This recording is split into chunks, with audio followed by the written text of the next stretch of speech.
Meeks kind of funny.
Your honesty, you like to fucking lie. Fell from the star, wasted, suffering. The hole in the drawer, don't take it away. Still a change, insisting on me. Bring me down, bring me down.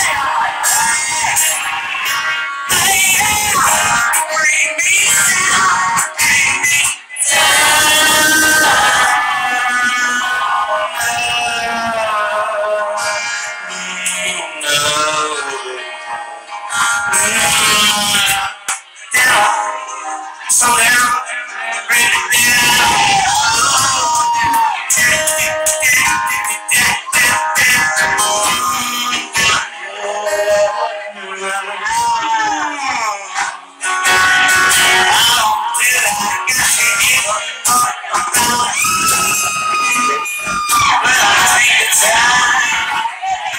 Push me away. I can't see tomorrow. All I see is the waste my bring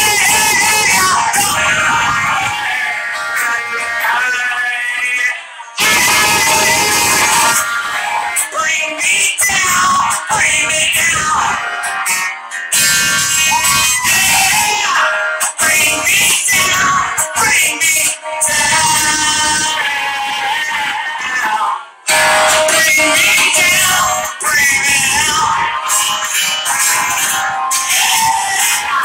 Bring me down.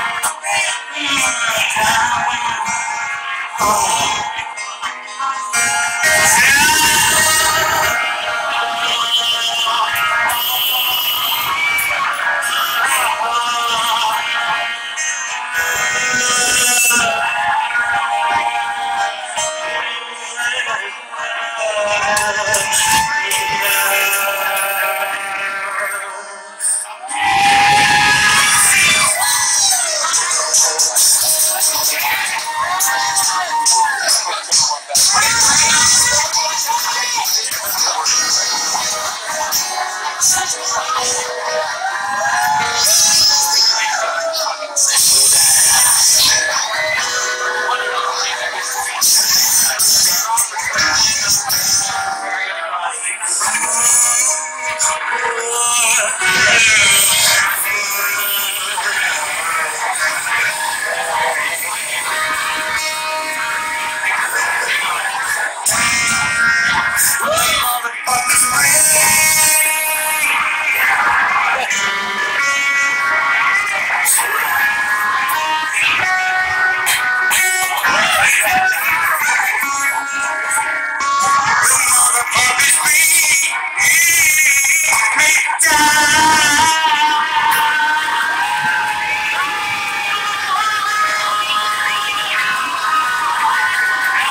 Open up the damn door.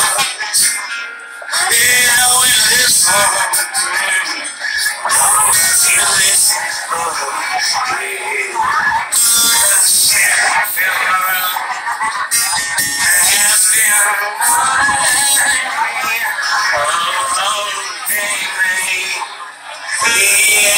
in me stay.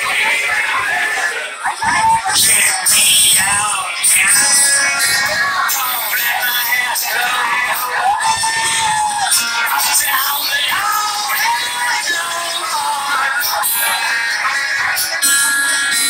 every these things felt getting good. Hold myself there. Can't hold myself. The shelf has been away. I'll hold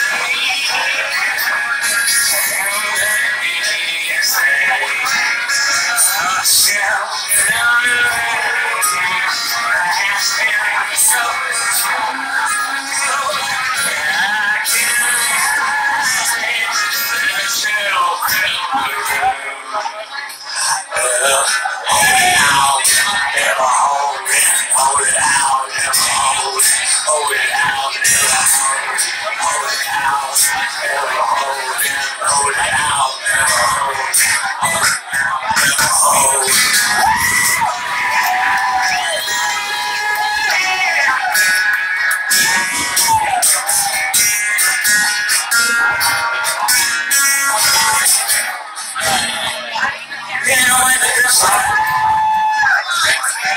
what's this? Leaving your systems real. Don't ever feel it. Take your mind. It's the way.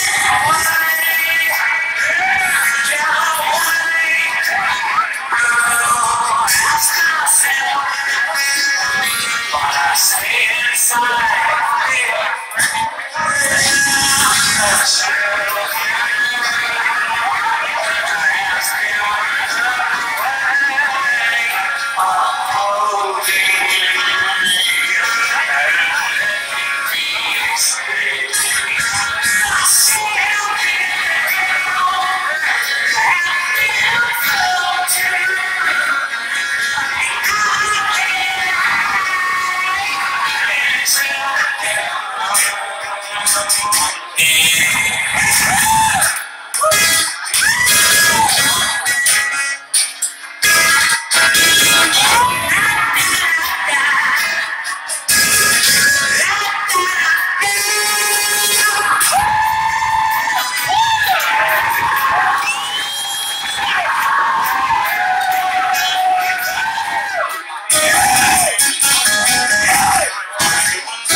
I have to be mindful of the best for the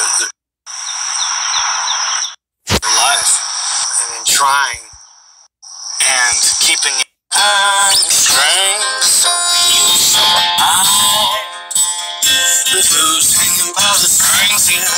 It must be you. Yeah, things are getting strange here. Way at night. Cut the puppet from the strings here. Free and go.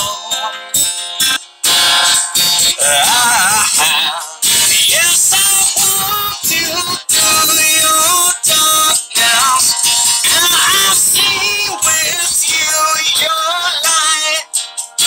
All the things we've seen seem to come together now. No, I can't stay for long. I can't stay for long. No, I can't stay for long.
Yeah, my question is, what happened to the extra songs that did not? Gotta find want somebody else to do them.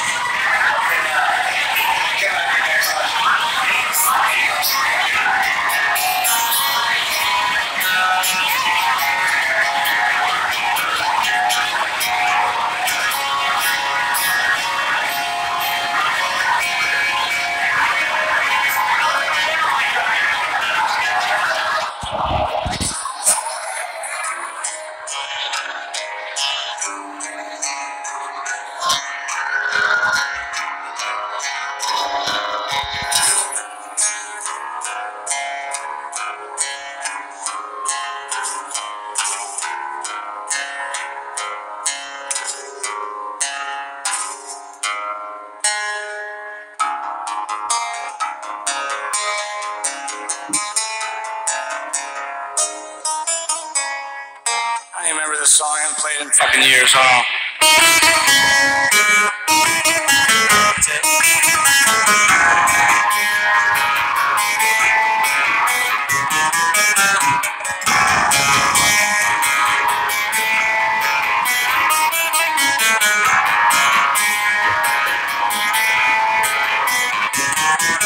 Feel so low,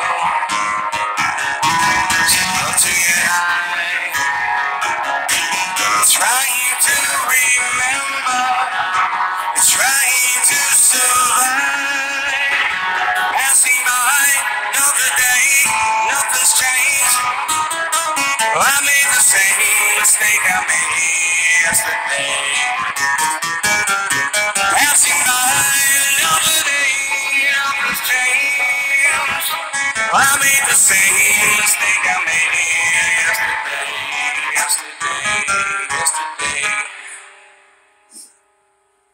yesterday, fucking yesterday.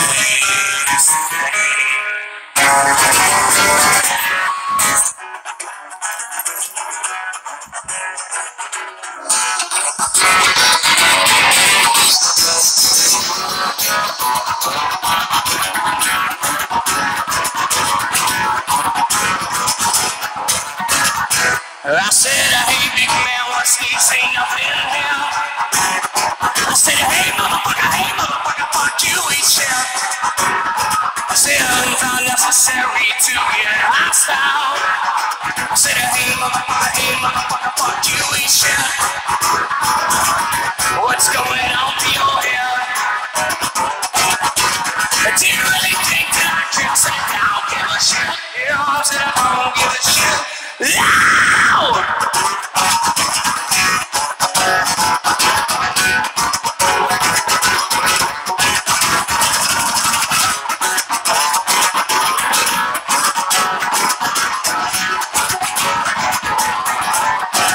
I said, forget my name, don't remember. Said I don't like the way you look at me. What if I reach the kill and I grab you? You say, hey motherfucker, don't fuck with me. Ow! What's going on to your head? You say you really think that I care, say don't give a shit. Don't give a shit. Don't give a shit. Yeah, don't give a shit. It's not fucking over.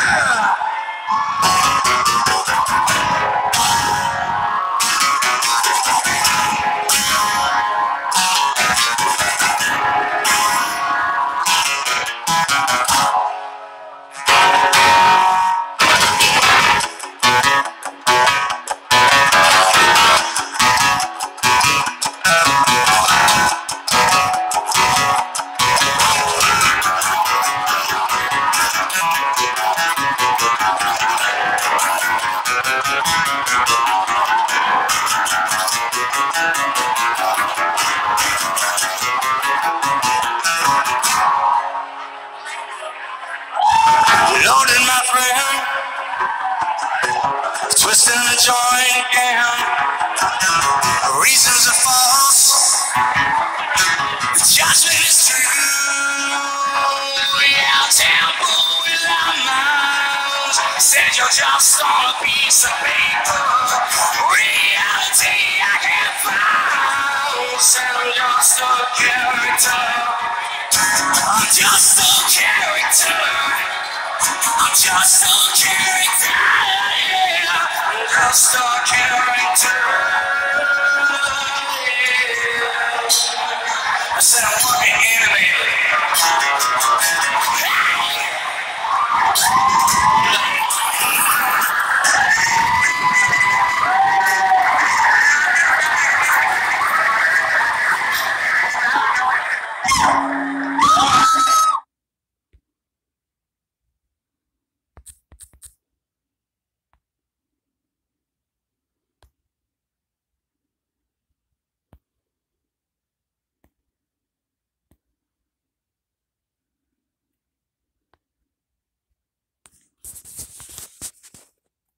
Thought. And just like the base camps on Everest, you know, the base of the mountain is sort of, it's warm, and you can look up at the peak, and you know you're about to go off into an endeavor where you actually have probably a 20% chance of dying up there. And that's if weather's good. Weather's bad, you probably have a damn near 50% chance of dying up there. There's fucking dead bodies all up there, frozen to death, right?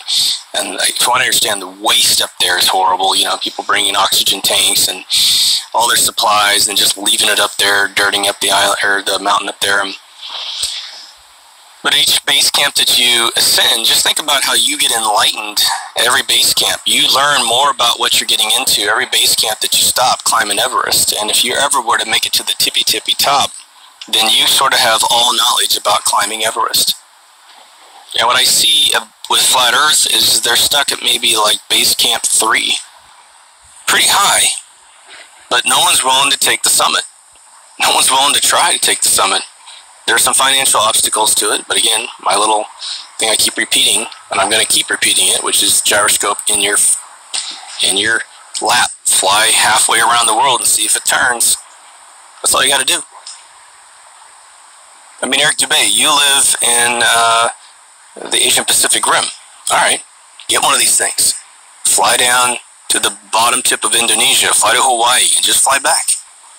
See what happens, man. You'd be the first guy to crack the nut, right? One of the other main reasons I'm going to leave you guys with for creating this episode is that any movement we get a hold of that has the magnitude of Flat Earth ends up dividing us quite a bit, right? How many people do you not know that you might have called a name because they ridiculed your belief system in one way or the other, round, flat, whatever? Well, that means that somebody doesn't like you somewhere based on a theory that they can't prove. Kind of sucks, right? We know right now in the world it needs to be unified. You know, this whole thing about Black Lives Matter, I mean, and movements like it. Like Morgan Freeman said, you know, look, stop talking about it and just integrate already. This is a black man that fought to get his career going. He knows what he's talking about. So, let's stop fighting. And those who believe one way, go do your proof. Those of you who believe it's round, your biggest challenge is using NASA as a basis for reality, right? The other day, someone posted a 360 video of the ISS. And so it was a spacewalk that you could rotate the camera and still, no shot of the sun, no shot of the moon. Not even an attempt. And those cameras will not burn out if you point at the sun. Very few cameras still have any problems with that, overexposure. But what I figured out was that they built the ISS prop in a way that the only way that you can get out and do anything in an average spacewalk is towards Earth, a little opening door. In fact, their little spiral, like Millennium Falcon window that looks out is pointed at Earth, so you can't, there's no excuse. Well, sorry, they've got an excuse why they don't have to film any celestial body out there. Crazy. They should be able to film sunrise after sunrise as they circle the Earth within a day, you know? But they don't. Maybe it's real, but they're doing a shit job proving it. Anyway, I hope you feel me. I hope you can get behind this. I'm just one guy, man. You guys have to take this stuff and run with it. We need new evidence, but we need organization more than anything. And emotions cannot be involved with the organization. An organization has to be pretty much non-biased, factual, and we'll go from there. Build a protocol for what you think would be the procedure based on various types of firmament walls that you might find. But if someone takes that gyroscope, puts it in their lab, flies halfway around the world, and it's nearly 90 at basically a 90-degree turn, then you're going to have to give it up. And you got to be big enough to give it up. What we don't have to do is validate space agencies that lie simply because we proved it's round. They're not redoing the globes in the Earth to the Peter projection map of all the continents. But everything we get from space matches the previous model, which is wrong. So we're looking at massive conspiracies right in front of our face, right? Unless there's some information about that whole process that hasn't been revealed yet, right? I've never seen a Peter projection debunk video of why the globes haven't changed.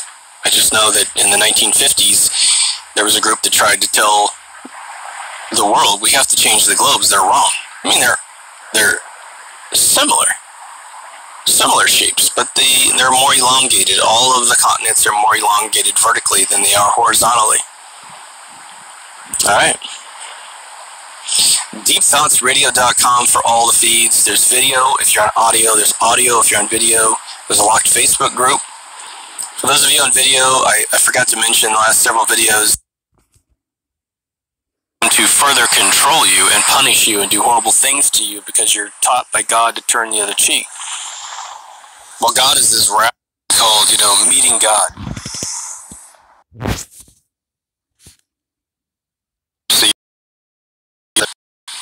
And we literally have a little dig out right against the wall. Now what?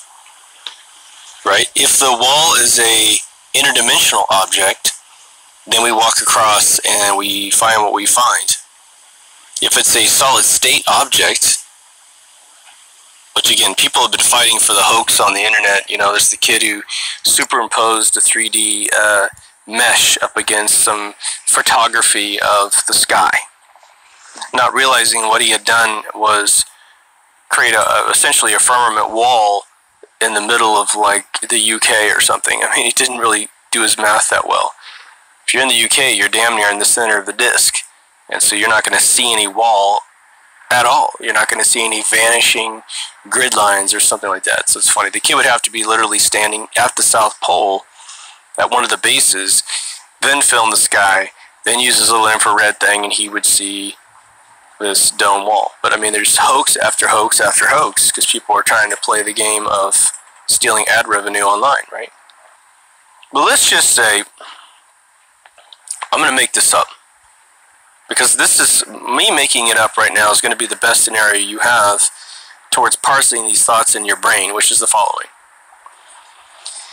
Let's say that there's some hidden journal in the world, some book, a tome that has a bunch of prophecy in it and a bunch of sort of how the world was built information, right? Which angels participated, the four corners of the earth and where you can find them. And it's like an Indiana Jones book, right? Where they say, here lies the stone of this, and you turn it 20 degrees and something else lights up and a door opens up, and it just keeps going and going and going. And so the reason why I put that there is so that you can believe the next assertion, which is someone says, the book says, that once you enter this realm, you're going to be in the celestial jackpot of heaven, or of the next dimension of existence with more celestial bodies.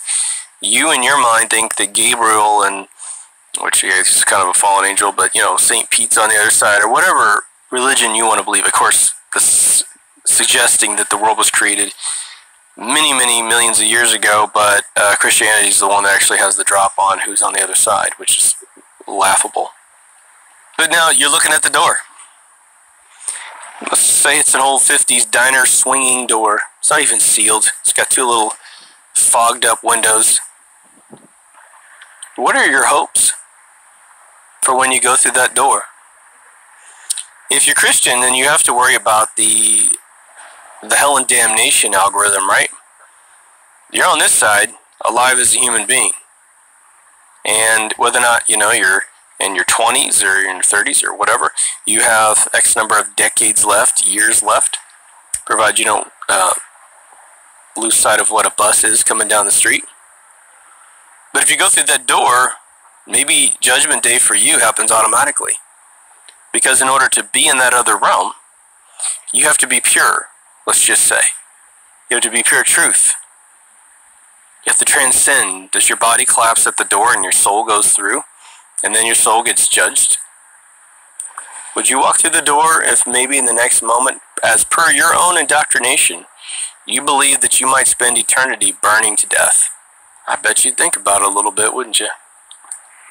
So without some dialogue between the other side and this side prior to crossing some threshold, I'm not sure how many real sentient human beings would just rush across that barrier, go through that door, and even knock on the wall and trying to create attention. For those of you that believe that God suspends an ocean on the other side of the firmament wall, then it is your absolute hope and dream that God does not open that door and let it splash down on us and kill us. But let me ask you, if you found out that we were in a firmament dome of any kind, a flat disk, however you model the barrier and what's beyond it, is it going to be your lot in life to escape where we are right now? I'm willing to bet several of you would say, hell yes, I want out of this goddamn rat race. I went out from under the Rothschilds. I went out from under the Democrats and the Republicans. I went out from ignorant human beings that spew hatred all over the place in the name of peace.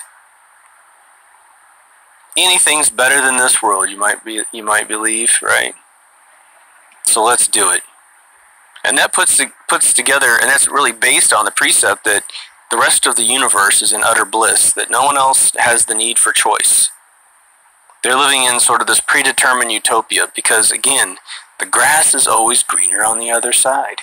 Isn't that what we're insinuating here? Some folks think the world is about to end. Like I've said in a few episodes back, they think the Revelations is coming true. They believe in the devil, just like in the books. And, you know, the more that people like Aleister Crowley and H.P. Lovecraft and those guys dream up new visions of the devil, it's interesting how in pop culture today those things become almost written in stone. Dante's Inferno is the model of hell. They're just fictional books that human beings wrote. And they become what people believe, which is sort of mind-blowing. The world has been upside down several times in most people's lives that are at least 40 years old. You know, we've had generations of youth that scared the hell out of adults. And they thought the whole world was going to hell. But we usually rebound. I had an epiphany the other day that was very interesting. I want to share with you guys, which is not exactly related to Flat Earth, but it's part of the perceived ecosystem of how things might work. Let's rewind to the theory that there are different aged souls. Souls that have been perhaps human only so many times. Perhaps they were a dog or a cat before they became human, and they still kind of exhibit this previous state of being. You know, your cat people are very selfish and they're takers. They always take. Your dog people are constantly ass-kissing and giving and giving and giving.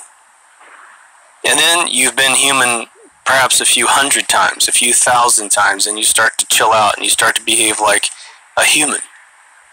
This new form of being, with its instrumentalities and its senses and its intellect and its engagement with the universe, its Gnostic engagement to all things that are true.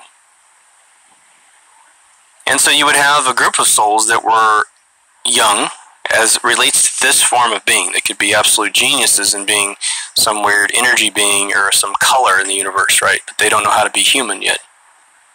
And so I think that the overall assumption is that we have sort of a mixture of the wise old souls with the new souls.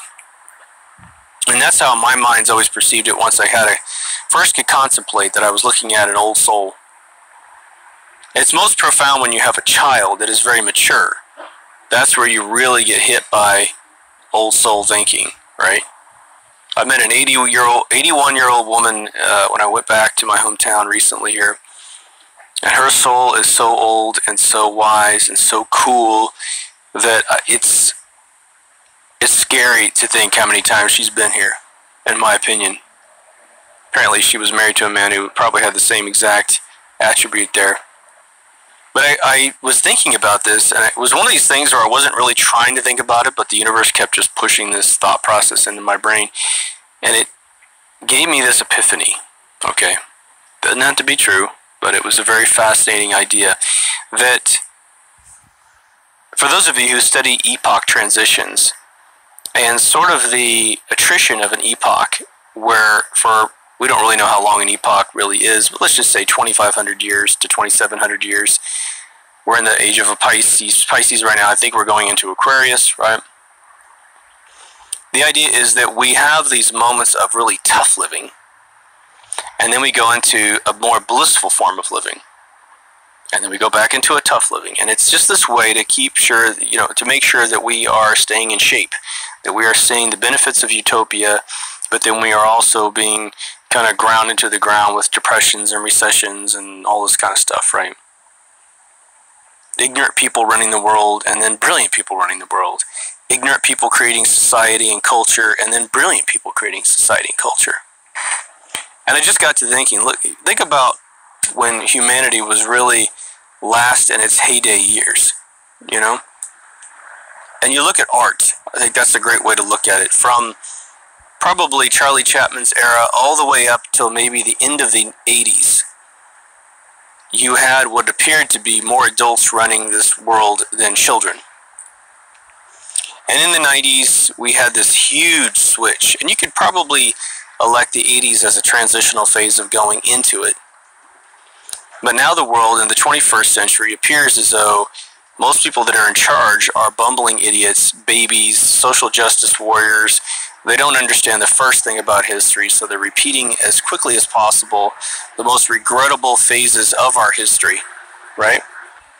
But now, old soul doesn't mean you have a good soul. It just means you have an old soul. So manipulation always exists at all levels because there's always someone there. But what I'm seeing right now in the Gen Z group are kids, again, putting down their social media, not getting into video games, they're dancing, they're playing guitars and playing music, and they're getting back into what really makes an individual happy. And they're doing it with class, and they're super freaking dedicated. And it would appear as if the souls that are rotating in today are starting to get older again, because we've had 3 decades, roughly, of these immature souls. You know, it's 2017 today, so by 2020, a lot of these kids will start hitting 18, that are doing all these amazing things today, and they'll start infiltrating, you know, governments and corporations and the way it works. And of course, there'll always be sort of devilish vampires that are trying to get them to sway their way into the darkest realm of operation, right? You know, all law students in Harvard University are solicited by the banking cartels the second they enroll. They spend their summers being flown all over the world, wined and dined by these bankers, such that by the time they get done, they go work for them, and they can't go back to the previous form of living, so they must take the salaries and take the jobs in order to keep up with the lush life they've lived for 3 to 7 years, depending on when they were picked up as a prodigy, right? What does that have to do with flat Earth? Well, isn't it interesting that if you were to adopt that previous concept to any level, that the older souls are starting to move in, that because we are a hive mind of reality projection, whether it be made by, you know, holograms or ethereal winds or both, doesn't really matter. We are being infected by the heavier lifting, wiser souls. And so perhaps with their return comes more sanity. And because this time, during their return, we have the internet to help hive mind at light speed, right? How could you hive mind in the 1950s? Any concept would have to be picked up by mass media. It'd have to be put into a movie that goes international, because there were really no other forms of group think back in those days besides maybe a Elks Club or Boy Scouts, right? As the world gets crazier and crazier, we tend to have these moments where we potentially entertain the idea that in our lifetime it will never be good, that our progress will be too slow to really affect the world that we live in. It'll always be painful, always involve suffering. And so that starts to really open up the notion that let's look for hope. Let's look for some promise that's going to fix things. And I think that with, you know, the few people that still hang on to the gray alien idea, they're a hope, right? Come down, land on our front yard, offer us the cure to cancer. You know, what is it? The day the Earth stood still. That was the very first scene. Guy had this little widget in his hand, and they shot it with the 45, and it blew up. And of course, he doesn't have any mechanism to replicate that thing, which I think is hilarious. But flat Earth is a bit of this thing, right? It is this notion that if we can just get to the wall, we don't even care if anyone believes us, right? How many of you who believe in flat Earth would give a shit if I could say to you, look, I've got a boat that'll get you to the edge, and I've got a crane on that boat that even if you go up to a 5-story ice barrier, this boat has the technique and a helicopter that will lift all the supplies you need up to the edge of the ice, and you hop in that little skipper, that little snowmobile like the one in The Shining, and you just haul ass to the border. And I've even mapped it out for you, the best place to go. There's no crevasses or mountains that are going to get in the way. It's a straight shot to the center, which would be for you the edge. Would you care if the rest of the world cared? No. You're in to save your own bacon, man. And maybe if you're married and you got some kids, you'd take them with you, but you'd be Richard Dreyfuss and Close Encounters of the Third Kind again. He had a wife and 2 kids, and he hopped on that ship and left at the end. Because he kind of thought, well, my wife's an idiot, and my kids seem to be more like her than me. None of them supported me in this notion of trying to find the truth. I finally found the truth behind Devil's Tower. And, good luck, folks. See you later. I'm going to go get enlightened. But what I don't understand about us as human beings is this incredible notion that there's always a greener grass on the other side. It's usually something that comes about and is something that is believed, and it's where cultural beliefs and I would say maybe even superstitions and other things start happening, where as society screws up society and allows these nutbags to run the world, and they do a horrible job serving themselves and not man, the superstitions and religions that promise otherwise start to accelerate in membership. I did an episode on reincarnation, and if you really wrap your mind behind reincarnation, there is a bit of a promise in that process that it doesn't matter if we die here, no matter how old we are, because we just simply recycle. And who knows how that would work, if that works, whether or not you get a little reprieve on the other side, or if you're a baby and you come in here and something happens to you, maybe you just go right back out and go right back in, because there's no point in celebrating a family that you never really knew. But what is the promise? What do you tell yourself at night when you think about the fact that you believe it's flat?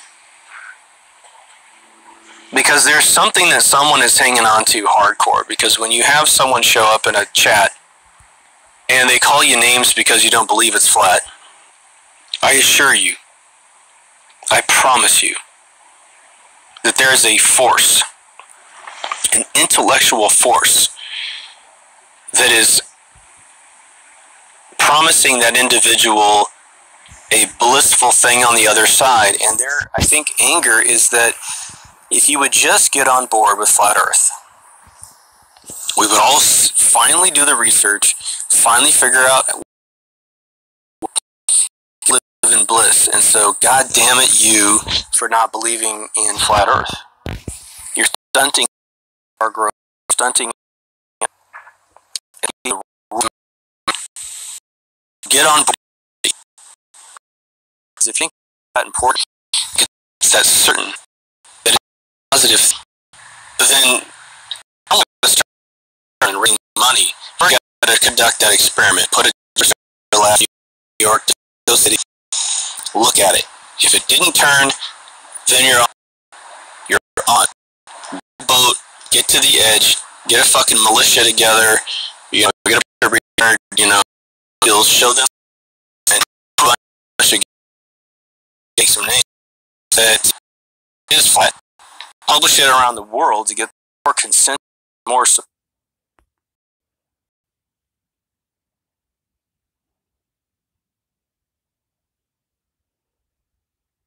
The experiment prove to a bunch of guys who can kick some ass and take some names that it is flat.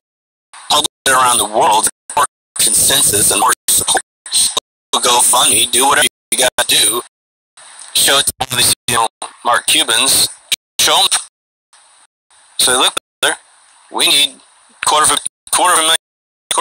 dollars to get our asses out there to see this thing.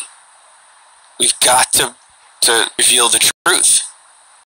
There's a similarity between believing in flat earth and believing in Jesus Christ. For those of us that think Jesus was nothing more than a story, I think that for myself, I've admitted this several times on the show, and when I had the Mormons coming to my house every once in a while and talking to me about it, and when I've talked to my friends about it, it's one of these things of, if you die and you don't believe that Christ was real at all, but you get on the other side and there's this dude there and it's Jesus Christ.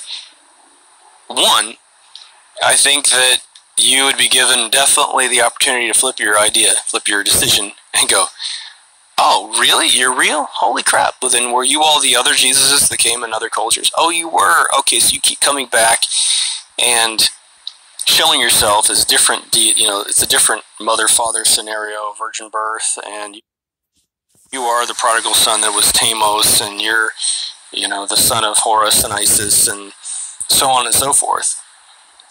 I just think you'd be allowed to say, well, what's funny is every time you came back and it got written in history, I kind of thought that looked like a story that man was writing. And I really do believe the Vatican messed with the Bible quite a bit, I think that there'd be some forgiveness and you could move on with whatever the afterlife is built out of, right? If that were true. I think the same is true for the flat earth theory. You got a lot of people that in the back of their brain, they're kind of like, God, One, a lot of people can't conceive of any shape of the planet because they don't get that deep. They don't research anything and it's not interesting to them. Doesn't mean they're bad people. It just means they're probably living a pretty good life wherever they are. There's no need to ask questions about it. Other folks have obviously a huge vested history in studying pop science. They're an authority in pop science, and the last thing they want you to do is prove that they're not smart. And so they attack you back simply to protect what's in their heart, what's in their chest, But the second you can prove it, is the second that the world starts to convert at a level that's exponential. Because I guarantee if you could videotape the gyroscope in your lap and do that little experiment, then a bunch of people would reconduct the experiment. Of course, all the Neil deGrasse Tysons would sit there and fuck with it, so it would rotate. That guy can't lose his Uber geek card in Hollywood, role. But you're going to have people, let's say you prove it, you're going to have people that say, don't go messing with it. If it is here, and we are in a dome, so we'll rewrite the history books a little bit to get you at the forefront of what is real, right? We're going to give you credit that you have figured out what the shape of the world is. And of course, don't forget there's going to be a lot more theories. If you prove it, they're going to say, oh, Earth is 10 times as big, and so it's rotating, and there's something out there. But some people might say, look, what if there's dinosaurs on the other side? We don't really want them coming in here eating us up. What if there's a race out there that thinks they own us, and the second we get rowdy and go to the edge, they will flood the inside of this thing, and we would be down to a speck of human existence, and then they'll simply reset our brains to not know about it, and we go back to zero. So you going to the edge of the dome could be terrifying for folks, even if they did believe it was there. So for them, it's a promise of utter destruction. And what's fascinating is we have this story of the Tower of Babel, right? The Tower of Babel, if you're not familiar with it, is, you can look at Google a really quick thumbnail of what it is, but built a tower. Huge tower. Just kept going. But the whole thing was he was going to reach heaven with a tower. And I believe the way the story ended was that someone shot an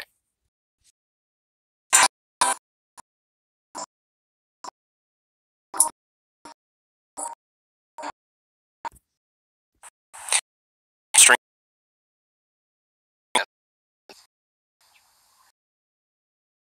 a frequency of law. But again, I finished an absolute fucking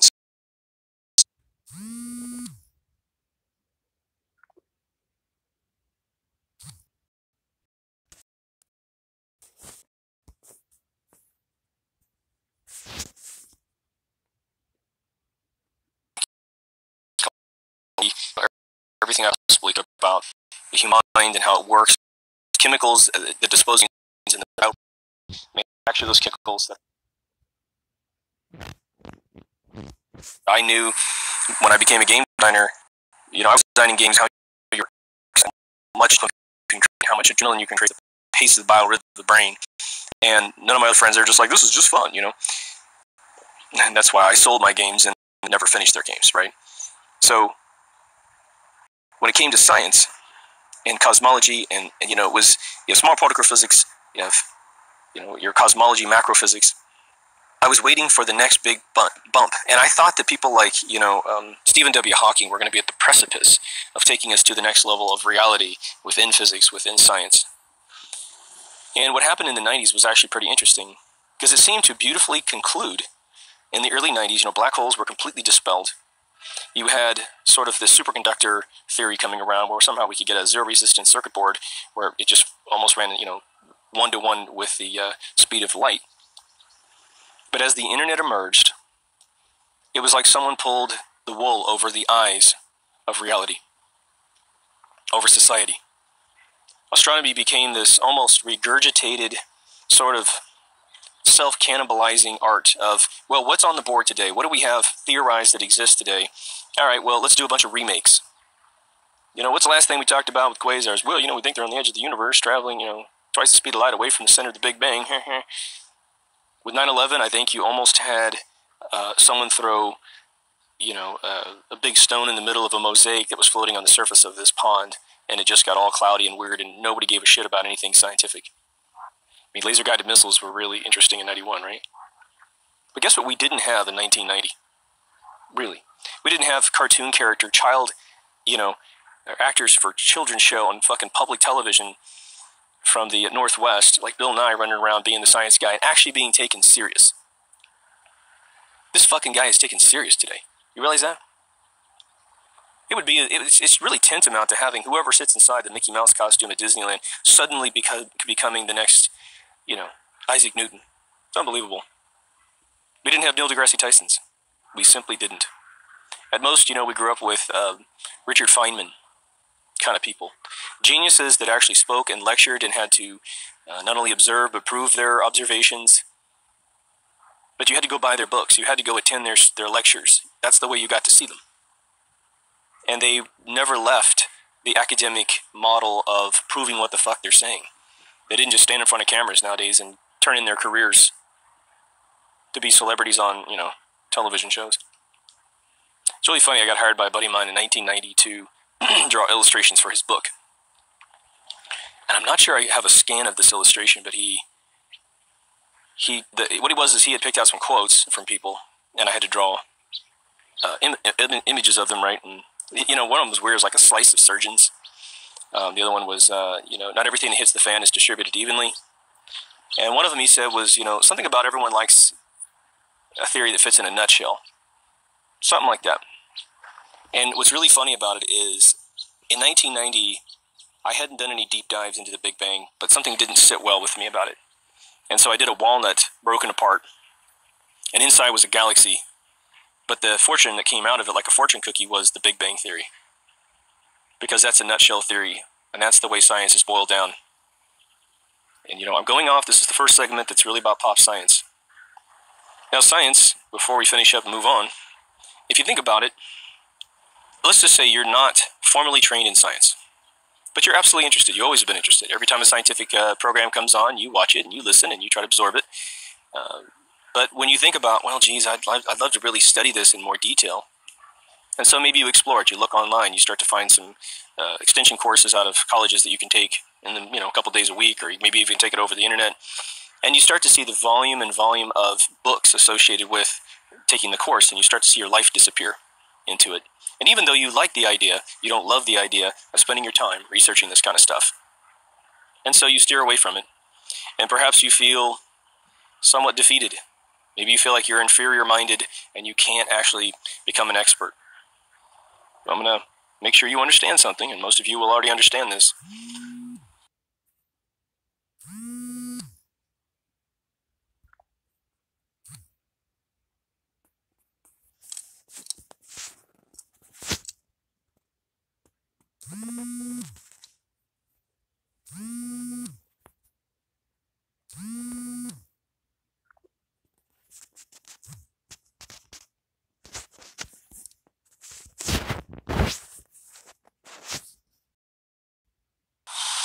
the people that discovered real reality, okay, not mathematical reality, right? Yes, there are mathematical formulas to keep all reality together, but if you dive into some arts of, obviously, what have you, they're just theorizing things on paper and change it until it does work out. There's a, you know, about 90% of them, what we would happen in this, put a differential algorithm to account for the 2%. It just goes on and on and on.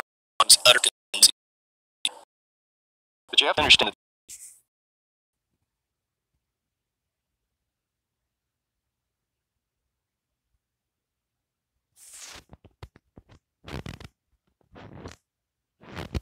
people that put those theories together, the items of